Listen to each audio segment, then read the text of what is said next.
नमस्कार मंडळी, कसे आहात तुम्ही सगळे? आशा करते की तुम्ही सगळे उत्तम असाल.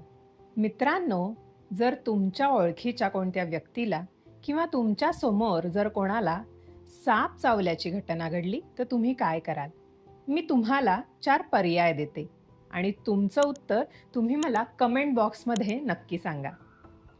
पर्याय क्रमांक 1, साप चावलेल्या बॉडी पार्टच्या वरच्या बाजूला एक टाईट कापड किंवा दोरीने ती जागा बांधून ठेवाल.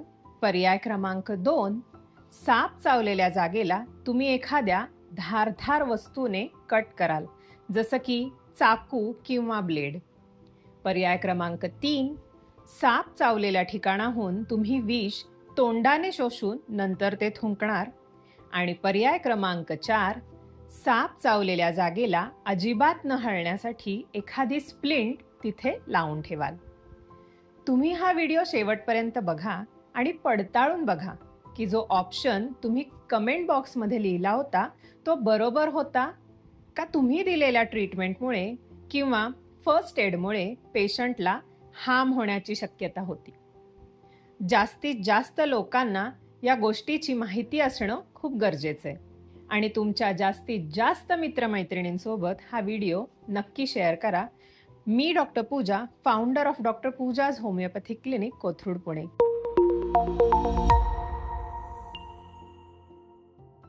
तुमच्या सर्वांचं माझ्या चॅनलवर खूप खूप मनापासून स्वागत करते. दर आठवड्याच्या शुक्रवारी होमिओपॅथी या युनिक सायन्सबद्दल आणि त्याचबरोबर skin care, hair care, health care, child care, pets care, fitness आणि न्यूट्रिशन अशा वेगवेगळ्या विषयांवरती इन्फॉर्मेटिव्ह व्हिडिओज घेऊन मी येत असते. जर तुम्हाला सुद्धा या सगळ्या विषयांमध्ये इंटरेस्ट असेल तर चॅनलला नक्की सबस्क्राईब करा, कारण हे सगळे व्हिडिओज खूप सोप्या पद्धतीने मराठी भाषेत मांडण्यात येणार आहेत. या व्हिडिओमध्ये आपण आज बघणार आहोत स्नेक बाईट काय आहे, वेनम म्हणजेच विष नेमकं असतं तरी काय, विषबाधेमुळे व्यक्ती का दगावतो, याचा अचूक इलाज काय आहे, हे अँटी स्नेक वेनम नेमकं असतं तरी काय, आणि सगळ्यात महत्त्वाचं म्हणजे कोणत्या गोष्टी अजिबात करायच्या नाहीयेत, आणि जर तुमच्या समोर एखाद्या व्यक्तीला सर्पदंश झाला तर तुम्ही काय कराल. मित्रांनो, सर्पदंश तुम्हाला तोपर्यंत नाही होणार जोपर्यंत तुम्ही सापासोबत छेडछाड करणार नाही आणि त्याला तुम्हाला चावण्यासाठी प्रोवोक करणार नाही.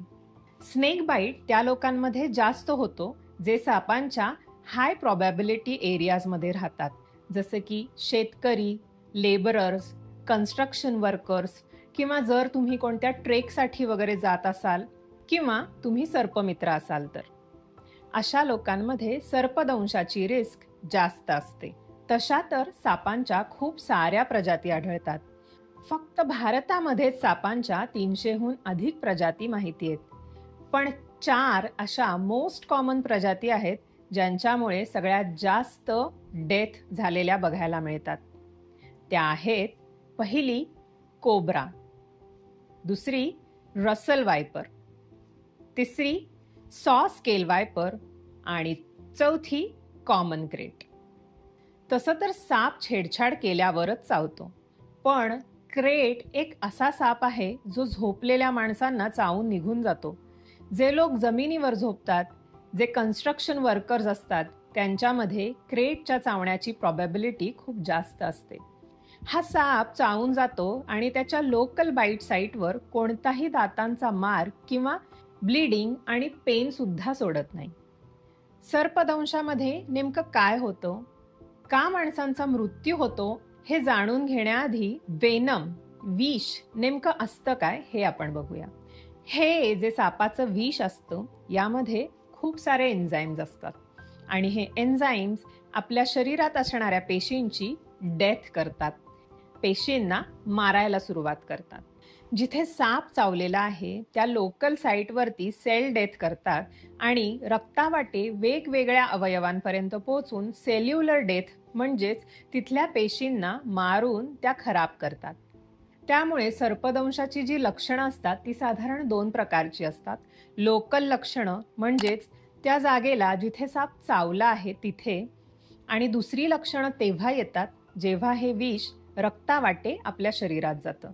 आता साप जिथे चावला आहे त्या शरीराच्या भागात दिसणारी लक्षणं म्हणजेच लोकल साइन्स अँड सिम्पटम्स काय असतात ते आपण बघूया. जिथे साप चावलेला आहे तिथे चावलेला व्रण दिसतो, तेवढ्या भागात सूज येते, तिथून रक्त यायला लागतं आणि दाह म्हणजेच पेन असतं. क्रेटच्या बाबतीत मात्र कोणत्याही प्रकारच्या लोकल साइन्स अँड सिम्पटम्स दिसत नाही. No local signs and symptoms in krait snake bite. कोब्राच्या बाबतीत मात्र एकदम उलट. लोकल साइन्स हे इतके जास्त ॲग्रेसिव्ह झालेले असतात की त्या पेशंटचा पूर्ण हात, पाय किंवा ती जागा सुजून खूप जास्त डिफॉर्म दिसायला लागते. त्या भागातून रक्तप्रवाहच होत नाही. हळूहळू ती जागा नेक्रॉस्ट व्हायला लागते, सडायला सुरुवात होते. खूप केसेसमध्ये तो भाग इतका खराब होतो की तो भाग ऑपरेशन करून काढून टाकण्याची सुद्धा वेळ येते. आता हे विष आपल्या रक्तात गेलं तर शरीरामध्ये काय लक्षणं बघायला मिळतील हे आपण बघूया. पेशंट तुम्हाला सांगेल चक्कर येतेय, डोळ्यासमोर अंधारी येतेय, उलटी होतीये, पोट दुखतंय, थकवा जाणवतोय, हातापायामध्ये मुंग्या येतात, ताप येतोय. या सगळ्या तर जनरल सिम्पटम्स आहेत. पण तुम्ही जर डिटेलमध्ये अभ्यास केला तर वेगवेगळ्या सापांच्या चावण्याने वेगवेगळी लक्षणं दिसतात आणि ही लक्षणं प्रामुख्याने 2 प्रकारची असतात. पहिलं, जी न्यूरोटॉक्सिक असतात, ज्यांचं विष आपल्या मेंदूवर परिणाम करतं, आणि दुसरं जे कार्डिओटॉक्सिक असतात, ज्यांचं विष आपल्या हृदयावर म्हणजेच हार्टवर परिणाम करतं. जे न्यूरोटॉक्सिक साप आहेत त्यांच्यामध्ये क्रेट आणि कोब्रा येतात. न्यूरोटॉक्सिसिटी काय प्रकार असतो, कसं हे मेंदूवर परिणाम करतं? होतं असं की जसं जसं विष रक्तावाटे तुमच्या शरीरात फिरायला लागतं ते आपल्या शरीरातल्या प्रत्येक मसलला पॅरलाइज्ड करायला सुरुवात करतं, ज्यामुळे पेशंटला डोळ्यासमोरून अंधारी यायला लागते, प्रत्येक गोष्टी 2-2 दिसायला लागतात, ज्याला आपण डिप्लोपिया म्हणतो. कारण डोळ्यांच्या मांसपेशी इन्व्हॉल्व झालेल्या असतात. पेशंटला बोलण्यामध्ये, खाण्यापिण्यामध्ये अडचण यायला सुरुवात होते, हातापायामधून ताकद कमी झाल्यासारखं वाटतं, मुंग्या यायला लागतात. जर श्वासोश्वासाच्या मांसपेशी पण यामध्ये इन्व्हॉल्व झाल्या तर पेशंटला नीट श्वास सुद्धा घेता येत नाही आणि त्यामुळेच पेशंट दगावण्याचे प्रकार जास्त होतात. हे परिणाम न्यूरोटॉक्सिक वेनममुळे दिसतात. आणि कार्डिओटॉक्सिक विष असणारे जे साप असतात ते आपल्या हार्ट, हृदयाला इन्व्हॉल्व करतात. उदाहरणार्थ, यात पेशंटचं ब्लड प्रेशर कमी व्हायला लागतं, त्याला चक्कर यायला लागते, त्याची किडनी फेल व्हायला लागते, शरीरातून जागोजागी रक्त यायला लागतं, रक्ताचे धब्बे दिसतात त्वचेवर, ज्यालाच आपण पिटिचियल हिमरेज असं सुद्धा म्हणतो. पेशंट अल्टिमेटली शॉकमध्ये जातो आणि दगावतो. आता सर्पदंशाची अचूक ट्रीटमेंट किंवा उपचार पद्धती आपण बघूयात. सर्पदंशामध्ये मुख्यतः ASV अँटी स्नेक वेनम देतात. सगळ्यात महत्त्वाची गोष्ट, तुम्ही जितक्या लवकर ASV द्याल पेशंटचा जीव वाचण्याचे चान्सेस तितके जास्त असतात. हे ASV अँटी स्नेक वेनम काय प्रकार आहे त्याचं नावच सांगते. अँटी म्हणजे अगेन्स्ट, स्नेक वेनम म्हणजे विष, सापाच्या विषाच्या अगेन्स्ट काम करणारं औषध. हे बनवण्यासाठी सापाचं मिल्किंग करून त्याचं वेनम काढलं जातं. यासाठी वेगवेगळ्या इन्स्टिट्यूट असतात. इंडियामध्ये पण खूप साऱ्या अशा इन्स्टिट्यूट अवेलेबल आहेत ज्या वेनम प्रोसेसिंग करून औषध बनवतात. हे विष काढून त्याला पातळ किंवा कमी प्रभावी, ज्याला आपण डायल्यूट करणं असं म्हणतो, तर ते डायल्यूट केलं जातं आणि ते दुसऱ्या प्राण्यांच्या शरीरात जसं की घोड्यांमध्ये, शेळीमध्ये इंजेक्ट केलं जातं. आता दुसऱ्या प्राण्यांच्या शरीरात जेव्हा विष जातं त्यांचं शरीर या विषाला प्रतिबंध करण्यासाठी अँटीबॉडीज तयार करतं. आता आपण या प्राण्यांचं ब्लड किंवा ज्याला आपण सीरम म्हणतो ते घेतो, त्यातून अँटीबॉडीज काढतो आणि ते माणसांमध्ये सर्पदंश झाला की ट्रान्सफर करतो. आता या अँटीबॉडीज शरीरात जे विष आलं आहे त्याला एकत्र बाइंड करतात आणि न्यूट्रलाइज करतात. आणि म्हणूनच जितक्या लवकर पेशंटला ASV मिळेल तितक्या लवकर ते सापाचं विष न्यूट्रलाइज होतं. ही एक मेडिकल इमर्जन्सी आहे, म्हणून लवकरात लवकर पेशंटला हॉस्पिटलमध्ये नेलं पाहिजे. हे अँटी स्नेक वेनम जे बनवतात ते त्याच 4 सापांच्या विषापासून बनवलेलं असतं. क्रेट, रसल वायपर, सॉ स्केल वायपर आणि कोब्रा. कारण याच 4 सापांच्या दंशाने जास्त मृत्यू भारतात होतात. म्हणून भारतात जे पण ASV अवेलेबल असतात, ज्याला आपण पॉलिव्हॅलंट ASV असं म्हणतो, हे याच 4 सापांच्या विषापासून बनवलेलं असतं. कारण याच 4 सापांच्या दंशाने जास्त मृत्यू भारतात होतात. म्हणून भारतात जे पण ASV अवेलेबल असतात त्याला आपण पॉलिव्हॅलंट ASV असं म्हणतो. हे याच 4 सापांच्या विषापासून बनवलेले असतात.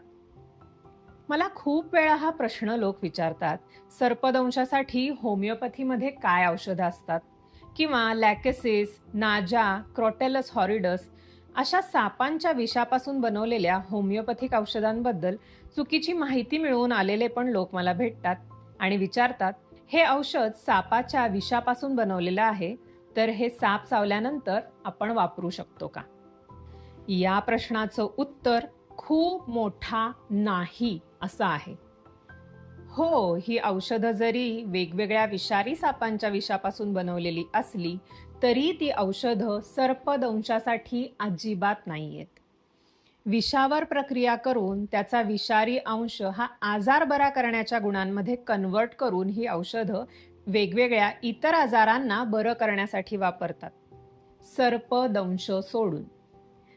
ते वेगवेगळे इतर आजार कोणते यावर एक वेगळा व्हिडिओ होऊ शकतो. जर तुम्हाला त्याबद्दल अधिक माहिती जाणून घ्यायची असेल तर मला कमेंट्समध्ये नक्की कळवा, आपण त्यावर एक वेगळा व्हिडिओ घेऊन येऊ.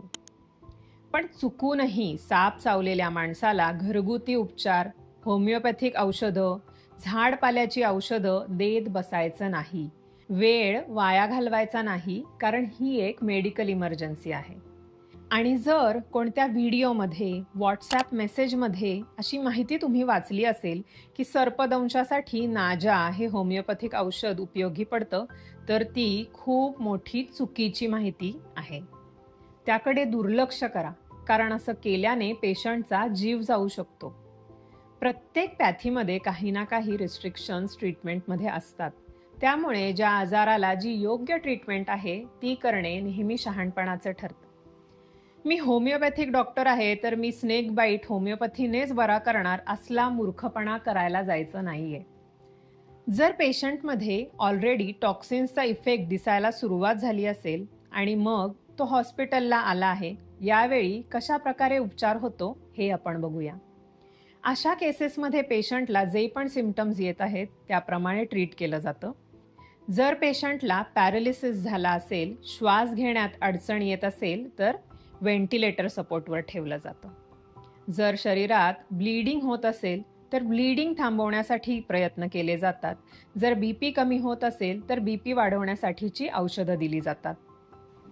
जर पेशंट शॉकमध्ये जात असेल तर त्याला ऑर्गन सपोर्ट दिला जातो आणि ही सगळी सपोर्ट सिस्टीम तोपर्यंत कंटिन्यू ठेवतात जोपर्यंत पेशंटच्या शरीरात टॉक्सिनचा इफेक्ट पूर्णपणे कमी होत नाही. हे जे न्यूरोटॉक्सिन्स म्हणजे ब्रेनला, मेंदूला अफेक्ट करणारे पॉयझन्स असतात, यामध्ये जनरली पेशंटला वाचवण्यामध्ये यश मिळतं. कारण व्हेंटिलेटर सपोर्टवर पेशंटला ठेवून विषाचा जोर शरीरातून पूर्णपणे कमी झाल्यानंतर हा सपोर्ट काढून टाकल्यावर पेशंट पूर्णपणे बरा होऊ शकतो. जास्त प्रमाणात डेथ ही वॅस्क्युलोटॉक्सिन किंवा कार्डिओटॉक्सिक वेनममुळे होते. कारण यामध्ये जर ब्लीडिंग झालं, किडनी फेल झाली तर ते मॅनेज करणं अवघड जातं. आता बघूया की आपल्याला काय करायचंय आणि काय नाही करायचंय. तुमच्या समोर जर एखाद्या व्यक्तीला साप चावला असेल तर तुम्ही हे करायचंय. त्या व्यक्तीला सगळ्यात आधी धीर द्यायचाय, त्याची भीती कमी करायची.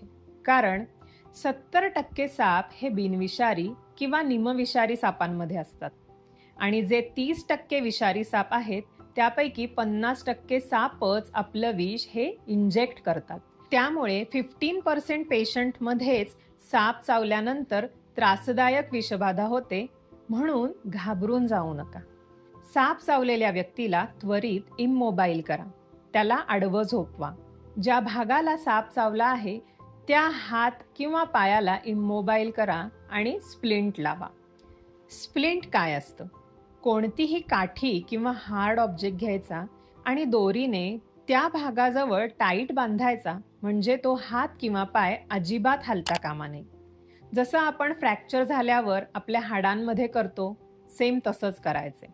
ज्या भागावरती साप चावला आहे त्या भागाला साबण आणि पाण्याने स्वच्छ धुवून घ्या आणि तुरंत हॉस्पिटलमध्ये घेऊन जा.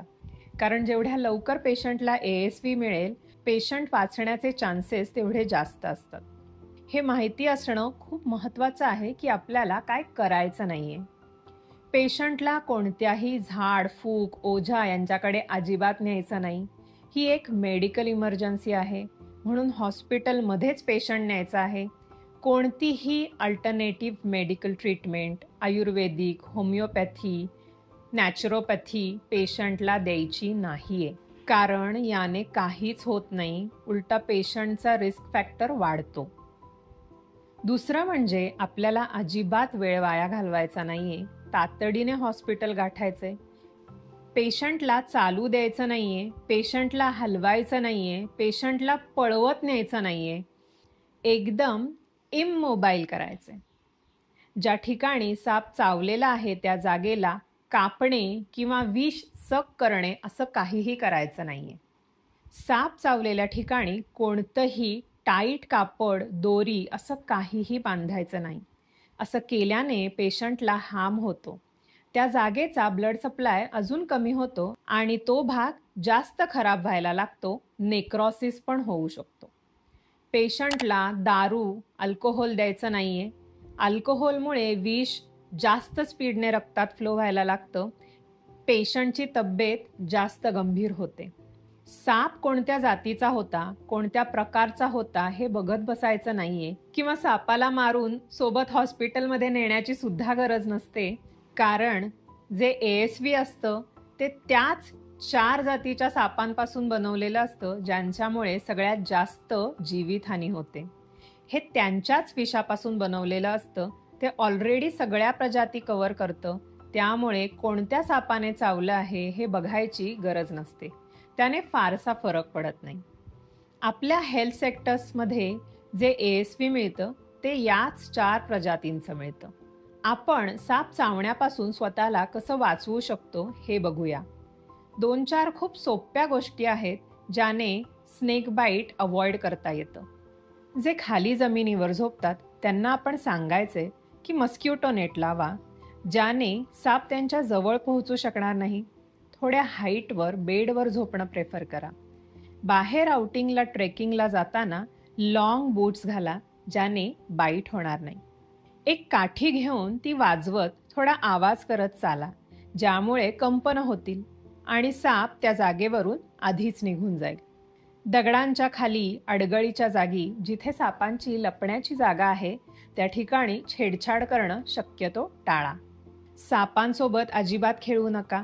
साप दिसल्यास सर्पमित्रांना किंवा साप पकडण्याची माहिती असणाऱ्या लोकांना बोलवा. स्वतः सापाला मारायला किंवा पकडायला जाऊ नका. साप असलेल्या ठिकाणापासून लांब थांबा. लांबूनच त्याच्या हालचालींवर लक्ष ठेवा, जोपर्यंत स्नेक हँडलर्स येत नाही तोपर्यंत. व्हिडिओ आवडला असेल तर नक्की लाईक करा आणि मला कमेंट्समध्ये कळवा की तुमचं आधी गेस केलेलं उत्तर बरोबर होतं की नाही. आशा करते की या व्हिडिओमधून तुम्हाला काही नॉलेज मिळालं असेल, ज्याचा उपयोग तुम्हाला गरज पडल्यास होईलच. भेटूया पुढच्या व्हिडिओमध्ये. धन्यवाद.